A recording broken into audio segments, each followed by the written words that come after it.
কজনই হবে বলো যে মহাব্বত হযরত বেলাল কালেমার প্রতি রেখেছিল, কালেমার প্রতি রেখেছিল। কালেমা প্রেমী আর এমন কজনই হবে বলো, দিন রাত সব এক হয়ে যায়, তবু সে কলমা প্রেমী রয়ে যায়। দিন রাত সব এক হয়ে যায়, তবু সে কলেমা প্রেমিক রয়ে যায়। আল্লাহুম্মা মুঝে কুফা वालो मुसाफिर न समझो, मुझे कुफा वालो मुसाफिर न समझो। मैं आया नहीं हूँ, बुलाया गया हूँ। मैं आया नहीं हूँ, बुलाया गया हूँ। कि मेहमान बना कर सताया गया हूँ, कि मेहमान बना कर सताया गया हूँ। मैं रोया नहीं हूँ, रुलाया गया हूँ। मैं रोया नहीं हूँ, रुलाया गया हूँ। अल्लाहुम्मा सल्ली अला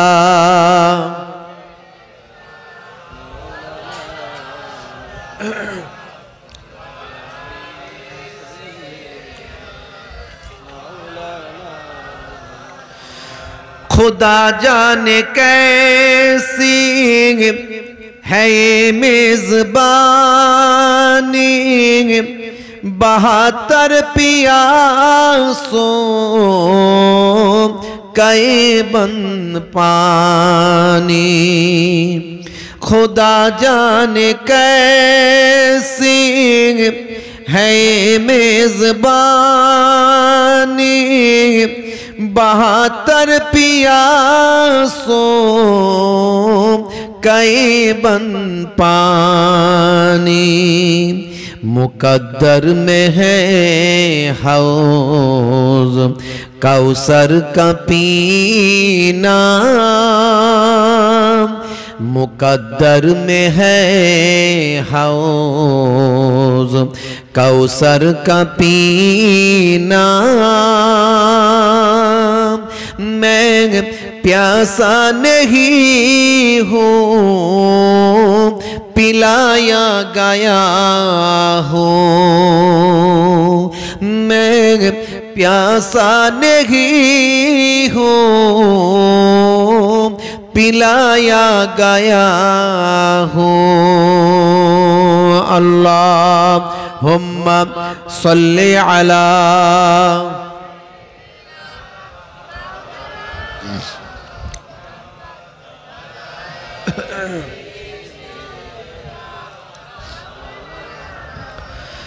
झुका था जो सरवर गाहे खुदा में, वही सर कलम घूम गया करबला में।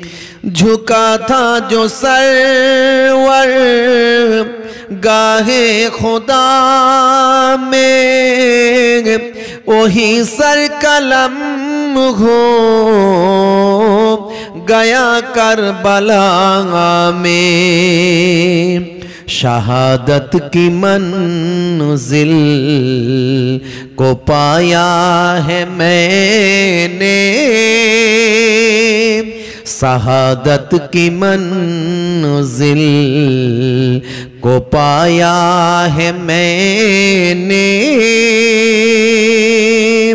मैं मुर्दा नहीं हूँ, जिलाया गया हूँ। मैं मुर्दा नहीं हूँ, जिलाया गया हूँ। मुझे कूफा वालों मुसाफिर न समझो, मैं आया नहीं हूँ, बुलाया गया हूँ। अल्लाहुम्मा सल्ली अला। কেন তাদেরকে জীবন দিতে হলো, কেন তাদের শহীদ হতে হলো, তারপরেও তারা দোয়া করলেন না আল্লাহ এই জালেমদের ধ্বংস করে দাও। বললি তো তারা ধ্বংস হতো, একবারও বললেন না জালেমদের ধ্বংস করে দাও। তাকদিরে যেটা আছে তার উপর তারা মেনে নিলেন। হে তরুণ যুবকেরা, হে আমার বন্ধুরা, শুনে রেখে দিন বাবা, জেনে রেখে দেন, শহাদায়ে কারবালা হুজুরদের শুধু আলোচনা শুনলে হবে না, তাদের জীবন জিন্দেগিকে আমাদের জীবনে বাস্তবায়িত করতে হবে। তাদের আখলাক চরিত্র, তাদের ত্যাগ, তাদের ঈমানি শক্তিকে আমাদের জীবনে বাস্তবায়িত করতে হবে। হে তরুণ যুবকেরা, হে আমার বন্ধুরা, শুনে রেখে দিন বাবা, জেনে রেখে দিন বাবা, তারা কি ত্যাগ স্বীকার করেছেন, কি ভাই আমার আপনারা আমাকে ভালোবেসেন, কি তারা ভাই আমার কষ্ট করেছেন, কি মহাব্বত করেছেন, আপনারা আমার জন্য নিজেদের জীবনকে তারা উৎসর্গ করেছেন।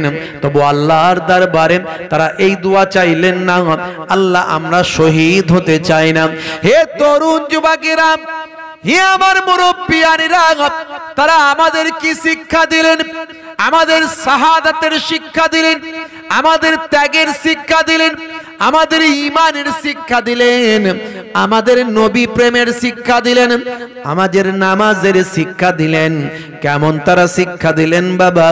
বন্ধুরা আমার, তরুণ যুবকেরা, একটুখানি সংক্ষেপে আলোচনা করে দেব, লম্বা চওড়া নয়, ছোট করে বলবো বাবা, একটুখানি খেয়াল করুন। হে তরুণ যুবকেরা, হে আমার মুরব্বিয়ানেরা, দুই নাতি দয়ার নবীর কোলে পিঠে মানুষ হয়েছেন বাবা, দয়ার নবীর কোলে পিঠে চেড়ে চড়ে বড় হয়েছেন। আল্লাহর নবী দুই নাতিকে এত বড় ভালোবাসতেন, এত মহাব্বত করতেন। দয়ার নবী তাদের সমস্ত আবদার তিনি মেটাতেন। বন্ধুরা আমার, তরুণ যুবকেরা আমার, নবী আমার গরিবী চেয়েছিলেন, নবী আমার ধনী হতে চাননি। আমার আল্লাহ বলেছিলেন, আয় আমার বন্ধু, আমার বন্ধু, আমার হাবিব, আপনি এত কষ্ট করেন, এত মেহনত করেন, অনাহারে ওয়ারদাহারে দিন কাটান, এক বেলা খাওয়া হয়, এক বেলা হয় না, কত কষ্ট করে দিন যাপন করেন। আপনি যদি একবার বলেন আমি আপনাকে সেরা ধন দৌলতের মালিক বানিয়ে দেব, আমি আপনাকে আপনার জন্য মক্কার পাহাড় পর্বতগুলো সব সোনা আর রূপা বানিয়ে দেব। জোরে হবে না? তাহলে পাহাড় যদি কারোর জন্য সোনা হয়ে যায়, রূপা হয়ে যায়, পৃথিবীতে তার থেকে ধনী আর কেউ থাকবে? যেটা বলেন হবে? এখন ধনীদের তালিকায় আছে আমার দেশের মধ্যে কিছু কম বেশি প্রায় 1 নম্বরে, 1-2 নম্বরের মধ্যে তালিকায় আছে মুকেশ আম্বানি। নাম শুনেছেন তো? মুকেশ আম্বানি এই অল্প কিছুদিন আগে তার ছেলের বিয়ে হয়েছে, ছোট ছেলের বিয়ে। হ্যাঁ, অদিত্য আম্বানি, তাই তো নাকি? কি নামটা? অদিত্য তো নাকি গো? হ্যাঁ হ্যাঁ। আর রাধিকা মার্চেন্ট, তাদের বিয়ে হয়েছে, 7,000 কোটি টাকা খরচা করেছে। 1000 2000 নয়, 7000 কোটি। 1 কোটি 2 কোটি নয়। ভাবুন তো টাকাটা কত টাকা বিয়েতে খরচা করেছে। যদিও ইসলাম বলেছে বিবাহকে ছোট করতে, অতিরঞ্জিত করতে ইসলাম নিষেধ করেছে। ইসলাম বলেছে অপচয় নিষেধ, অপচয় করা চলবে না। অপচয় করা, অপচয়কারী যে কোনো কিছু অপচয় করে, খাদ্যের অপচয়, সময়ের অপচয়, পয়সার অপচয়, হ্যাঁ, সে শয়তানের ভাই। যে অপচয় করবে, আল্লাহর কোরআন বলছে ইন্নাল মুবাজ্জিরিনা কানু ইখওয়ানাশ শায়াতিন। বুঝতে পারছেন? কিন্তু তার ব্যাপারটা তো আলাদা। সে তো আর ইসলাম মানে না, সে তো মুসলিম নয়, অমুসলিম ভাই।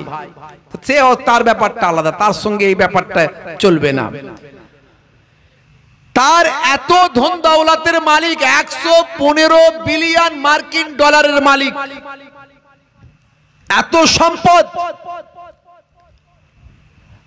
আমরা কিন্তু তার এই সম্পদ নিয়ে, তার ছেলের বিয়ে নিয়ে এত টাকা খরচা করেছে, এই সব নিয়ে অনেক আলোচনা ইন্টারনেটে হয়েছে, কিন্তু তারা মানুষ হিসাবে কেমন এটা নিয়ে আলোচনা হয়নি।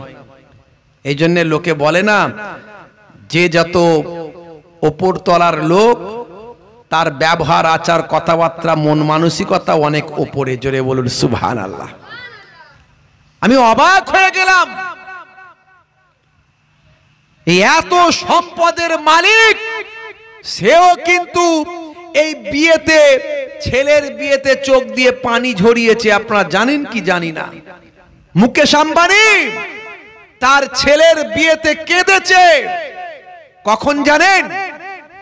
তার ছেলে আদিত্য আম্বানি, সে যখন মাইকটা ধরে বলেছে, জীবনে আমি অনেক কষ্ট সহ্য করেছি। আচ্ছা বলুন তো দেখি, যে 115 বিলিয়ন মার্কিন ডলার, যার বাপের এত সম্পদ, ভারতবর্ষের 1 নাম্বার ধনী, তার ছেলে বলছে জীবনে আমি অনেক কষ্ট সহ্য করেছি। ভাবতে পারেন? আরে আপনি কষ্ট সহ্য করছেন না করেন না? হ্যাঁ, কেন করছেন? ইনকাম করতে হবে, খাটতে হবে, খুঁড়তে হবে, চাকরি বাকরি কষ্ট করতে হবে, ছেলেদের মানুষ করতে হবে। আমরা মধ্যবিত্ত সম্প্রদায়ের মানুষ, গরিব মানুষ, দিন আনে দিন খাই। আর তার ছেলের কষ্ট কেন হবে বলেন তো?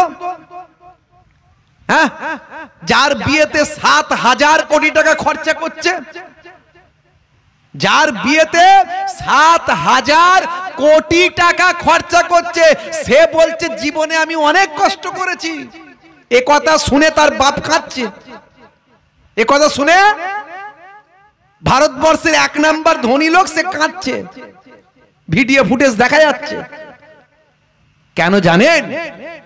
আমার আল্লাহ বুঝিয়ে দিচ্ছেন, দেখো হে দুনিয়ার মানুষ, দেখো তুমি আজকে গরিব, তুমি আজকে মধ্যবিত্ত, তুমি আজকে দিন আনো দিন খাও, তোমারও যেমন কষ্ট আছে, তেমন এই ভারতবর্ষের 1 নাম্বার ধনী মুকেশ আম্বানি, তার ছেলেরও কষ্ট আছে। দেখো আমি আল্লাহর ক্ষেত্রে, আমি আল্লাহর কাছে কে ধনী কে গরিব আমি চিনি না, আমি জানি না। আমি শুধু একটাই জিনিস জানি, কে ভালো আর কে মন্দ, কে পৃথিবীতে ভালো কাজ করলো, কে মন্দ কাজ করলো, এটাই আমি আল্লাহ দেখি। পৃথিবীতে কে ধনী কে গরিব এটা আমি দেখি না। জোরে হবে না? মুকেশ আম্বানির ছেলে কেন বলেছিল জানেন? যে আমি জীবনে অনেক কষ্ট করেছি, আমার জীবনে অনেক কষ্ট।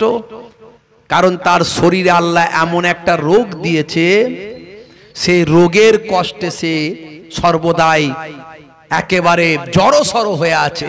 যখন তখন দেখবেন এই মোটা সোটা হয়ে যায়, দেখবেন আবার অনেক কষ্ট করে ব্যায়াম ট্যায়াম করে একটু রোগা টোকা হলো, আবার মোটা। জানে তার শান্তি নাই, সে ভীষণ অসুস্থ। কিন্তু ম্যান হিসাবে দেখুন, মানুষ তাদের নিয়ে সমালোচনা করে, কিন্তু আমি অবাক হয়ে গেলাম তাদের কালচার দেখে। এই জন্যই লোকে বলে যে যত বড় তার মন মানসিকতা তত বড়। তাদের বাড়িতে কত কাজের লোক তার হিসাব নাই। মুম্বাইয়ে যেখানে বাড়ি, সেই বাড়িটা হলো 27 তলা। এই 27 তলা বাড়ির ওপরে তিনটে হেলিকপ্টার একসঙ্গে নামতে পারে, বুঝতে পারছেন? ফুটবল গ্রাউন্ড হয় না, 6খানা ফুটবল গ্রাউন্ড নিয়ে তাদের বাড়ি, বুঝতে পারছেন? শুধু তাই নয়, এমনকি ঝুলন্ত বাগান, ছাদ থেকে নেমেছে বিরাট বড় এলাকা জুড়ে, সেখানে ছাদ থেকে ঝুলে আছে বাগান, ঝুলে আছে ঝর্ণা, কত না কারুকার্য, সব ব্যাপার স্যাপার ও বলে শেষ করা যাবে না, পড়লে বুঝতে পারবেন। অথচ এই বাড়িতে সন্তানকে এমন ট্রেনিং দিয়ে তারা মানুষ করেছে, বলছে একজন কেয়ারটেকার যে কাজ করে বাড়িতে, তাকে একসময় এই আদিত্য আম্বানি মেজাজ দেখিয়ে কথা বলেছিল। ভালো করে বুঝবেন, একজন কেয়ারটেকার বয়স্ক মানুষ বাড়িতে কাজ করে, মুকেশ আম্বানির বাড়িতে থাকে, এই তাকে মুকেশ আম্বানির ছেলে আদিত্য আম্বানি এক সময় কোনো এক কারণে একটু মেজাজ দেখিয়ে কথা বলেছিল। মুকেশ আম্বানি যখন জানতে পারলো, ছেলেকে বলল, যাও গিয়ে আগে তোমার ওই আঙ্কেলকে গিয়ে আগে সরি বলে এসো। ভাবুন, একটু চিন্তা করুন, তারা কি টেকনিক দিয়ে মানুষ করেছে, এই আদর্শ তারা আজকে কোথায় পেল, কি আখলাক দেখালো। সেদিন থেকে আদিত্য আম্বানি কোন মানুষের সঙ্গে খারাপ ব্যবহার আজ পর্যন্ত করেন না, চিন্তা করতে পারেন। অথচ 1450 বছর আগে আপনার আমার নবী বলেছিলেন, কোন মানুষের সঙ্গে খারাপ ব্যবহার করবে না, কাউকে কষ্ট দিয়ে কথা বলবে না, কাউকে জিহবা দ্বারা হাত দ্বারা কষ্ট দেবে না, ওই ব্যক্তি মুসলমান হতে পারে না, ওই ব্যক্তি মুসলমান হতে পারে না মিন লিসানিহি ওয়া ইয়াদিহি, যার হাতের দ্বারায় এবং জবানের দ্বারায় অন্য মুসলমান কষ্ট পায়, অন্য ভাই কষ্ট পায়, এই রকম ব্যক্তি মুসলমান হতে পারে না, যার জবানের দ্বারায় অন্য ভাই কষ্ট পাবে, হাতের দ্বারায় কষ্ট পাবে। একবার ভাবুন, 1450 বছর আগে দয়ার নবী বললেন, আজকে আমরা মুসলমান, এক ভাই আর এক ভাইকে জবানের দ্বারাই তো ঘন ঘন কষ্ট দিই, হাতের দ্বারায়ও মাঝে মাঝে দিই, কথা ঠিক না ভুল? না দিই না, একটু বলুন তো, কষ্ট দিই না দিই না? বন্ধুরা আমার, নবীর আদর্শ আখলাক আজকে অন্যরা নিয়ে নিয়েছে। হে তরুণ যুবকেরা, হে আমার বন্ধুরা, আজকে আমাদের ভাবতে হবে, সোহাদা কারবালা হুজুরদের আদর্শ আমাদের গ্রহণ করতে হবে। কি তাদের আদর্শ, কি তাদের আখলাক চরিত্র আমাদের গ্রহণ করতে হবে। বন্ধুরা আমার, তরুণ যুবকেরা আমার, মুরব্বী আমার, শুনে রেখে দেন বাবা, হে মুসলমান একটুখানি লক্ষ্য করুন। আল্লাহর নবী গরিবী চেয়েছিলেন, আল্লাহর নবী ধনী হতে চাননি। আমার আল্লাহকে বলেছিলেন, আল্লাহ আমি ধন দৌলতের মালিক হতে চাই না, কাল কিয়ামত পর্যন্ত পৃথিবীর জমিনে আমার কোটি কোটি উম্মত উম্মতি হবে, তারা গরিব হবে, তারা অসহায় হবে, তারা দরিদ্র হবে, তারা অনাহারে ওয়ারদাহারে দিন কাটাবে। তারা যখন কষ্ট পাবে, কি নিয়ে তারা সবর করবে, কি নিয়ে তারা ধৈর্য ধারণ করবে, কি দেখে তাদের মনকে সান্ত্বনা দেবে? তাদের মনে এটাই সান্ত্বনা আসবে যে আমাদের নবী আখিরি জামানার পয়গম্বর, তিনি নিজে অনাহারে ওয়ারদাহারে দিন কাটিয়েছেন, তিনি নিজেও অসহায়ভাবে জীবন যাপন করেছেন, তিনি নিজেও এতিম ছিলেন, এমনকি তিনি অনাহারে দিন কাটিয়েছেন, তিনি নিজেও গরিব ছিলেন। আমার কোটি কোটি গুনাহগার গরিব উম্মত উম্মতি, কোটি কোটি অসহায় দরিদ্র উম্মত উম্মতিরা আমি নবীকে দেখে সান্ত্বনা পাবে। আমার মাবুদ আল্লাহ, তাই আমি ধনী হতে চাই না, ধন দৌলতের মালিক হতে চাই না, আমি গরিবই নিয়ে নিতে চাই। জোরে হবে না? আমার আপনার নবী গরিবই চেয়েছিলেন, গরিবই চেয়েছিলেন এবং গরিব ছিলেন। হে তরুণ যুবকেরা, হে আমার বন্ধুরা, শুনে রেখে দিন বাবা, জেনে রেখে দেন হযরত ইমাম হাসান ইমাম হুসাইনকে দয়ার নবী কতটা ভালোবাসতেন, কতটা মহাব্বত করতেন। ও বাপেরা একটু শুনে রাখুন, নাতিদের কেমন ভালোবাসতে হয়, নাতি নাতনিদের কেমন মহাব্বত করতে হয়, পোতা পতিনদের কেমন ভালোবাসতে হয়, দয়ার নবীর আদর্শ থেকে আমাদের জীবনকে বাস্তবায়িত করতে হবে। চিন্তা করুন হে তরুণ যুবকেরা, বাচ্চাদের কেমন ভালোবাসতে হয় একটুখানি ভাবতে হবে। মনে রাখবেন আল্লাহর নবী বাচ্চাদের ভালোবাসার কেমন শিক্ষা দিয়েছেন একটু চিন্তা করেন। বাচ্চারা দুইজন বাচ্চা, দুইজন নাতি নানাজানের কাছে আবদার করলো, নানাজানের সঙ্গে লাগোটা, নানাজানের সঙ্গে খুব খাতির, নানাজানের সঙ্গে খুব মহাব্বত। নানাজান নানাজান ও আমার নানাজান, বাইরে গিয়ে দেখলাম অন্যান্য নাতিদেরকে তাদের নানারা ঘোড়ায় চড়িয়ে ঘুরে বেড়ায়, তাই আমাদের জন্য ঘোড়ার ব্যবস্থা করতে হবে, আমাদের ঘোড়া কিনে দিতে হবে। আমরা দুই ভাই ঘোড়ায় চেপে একটু ঘুরতে চাই।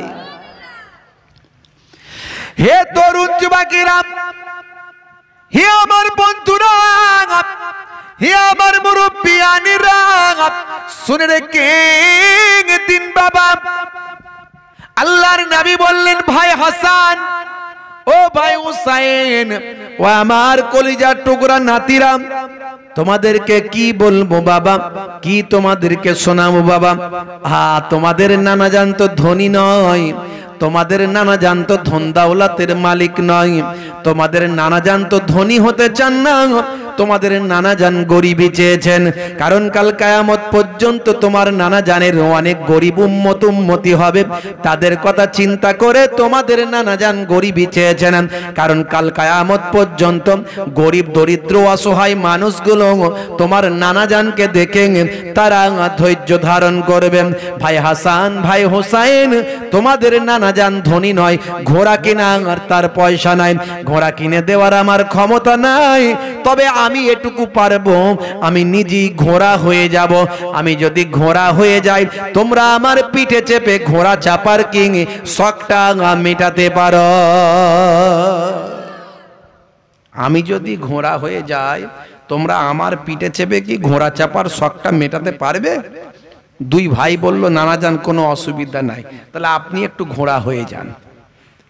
আল্লাহর নবী বাড়ির মধ্যে চার হাত পায়ে হামাগুড়ি দিয়ে চলতে লাগলেন, আর দুই ভাই পিঠের উপর বসে চাল ঘোড়া চাল, চাল ঘোড়া চাল করে খেলতে লাগলো।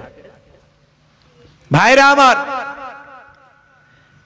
এইভাবে বেশ কিছুক্ষণ চলছে।